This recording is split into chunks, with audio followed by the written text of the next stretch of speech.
Box office దగ్గర మూడో weekend ను పూర్తి చేసుకున్న రెబల్ స్టార్ ప్రభాస్ నటించిన కల్కి, అలాగే మొదటి వీకెండ్ ను పూర్తి చేసుకున్న లోకనాయకుడు కమల్ హాసన్ నటించిన భారతీయుడు 2 సినిమాలు వర్కింగ్ డేస్ లోకి ఎంటర్ అవ్వగా రెండు సినిమాలు వర్కింగ్ డేస్ లో డ్రాప్స్ ను సొంతం చేసుకోగా ఆల్రెడీ కల్కి లాభాలను భారీగా ఎంజాయ్ చేస్తూ ఉండగా భారతీయుడు 2 మాత్రం నిరాశ కలిగించే రిజల్ట్ ను సొంతం చేసుకోవడానికి సిద్ధమవుతూ ఉంది.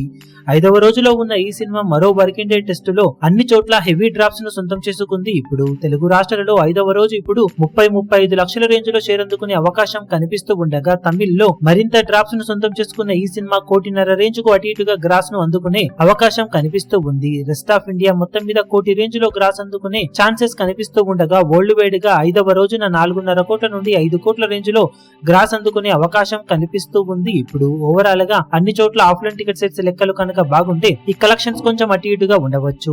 ఇక 20వ రోజులో అడుగుపెట్టిన కల్కి మూవీ అన్ని చోట్ల డ్రాప్స్ కనిపించినా కానీ ఉన్నంతలో మరోసారి మంచి జోరుని చూపెడుతూ పరుగును కొనసాగిస్తూ ఉండటం విశేషం. తెలుగు రాష్ట్రాల్లో సినిమా 50 నుండి 60 లక్షల రేంజ్ లో షేర్ అందుకునే అవకాశం ఉండగా ఆఫ్లైన్ టికెట్ సేల్స్ లెక్కలు కనుక బాగుంటే షేర్ ఇంకా పెరిగే అవకాశం ఉంది. ఇక హిందీలో మరోసారి 2.5 కోట్ల రేంజ్ లోనే నెట్ కలెక్షన్ ను అందుకునే ఛాన్సెస్ కనిపిస్తూ ఉన్నాయి. రెస్ట్ ఆఫ్ ఇండియా మొత్తం మీద కోటికి అటు ఇటుగా గ్రాస్ ను వసూలు చేసే అవకాశం ఉన్న ఈ సినిమా వరల్డ్ వైడ్ గా 20వ రోజున ఇప్పుడు 7 కోట్ల నుండి 7.5 కోట్ల రేంజ్ లో గ్రాస్ ను సొంతం చేసుకునే అవకాశం ఉందని చెప్పాలి. ఇప్పుడు ఓవరాల్ గా చూసుకుంటే రెండు సినిమాలు వర్కింగ్ డేస్ లో డ్రాప్ అయినా ఇండియన్ 2 మాత్రం ఎపిక్ డ్రాప్స్ ను సొంతం చేసుకుని బాక్సాఫీస్ దగ్గర కలెక్షన్ల పరంగా ఎదురీదుతుందనే చెప్పాలి. అద్భుతం జరిగినా కానీ సినిమా ఇప్పుడు బిజినెస్ ను అందుకునే అవకాశం అయితే కనిపించడం లేదు. ఇక రెండు సినిమాలు బాక్సాఫీస్ దగ్గర అఫీషియల్ గా ఈ రోజున ఎలాంటి కలెక్షన్ ను సొంతం చేసుకుంటాయో చూడాలి.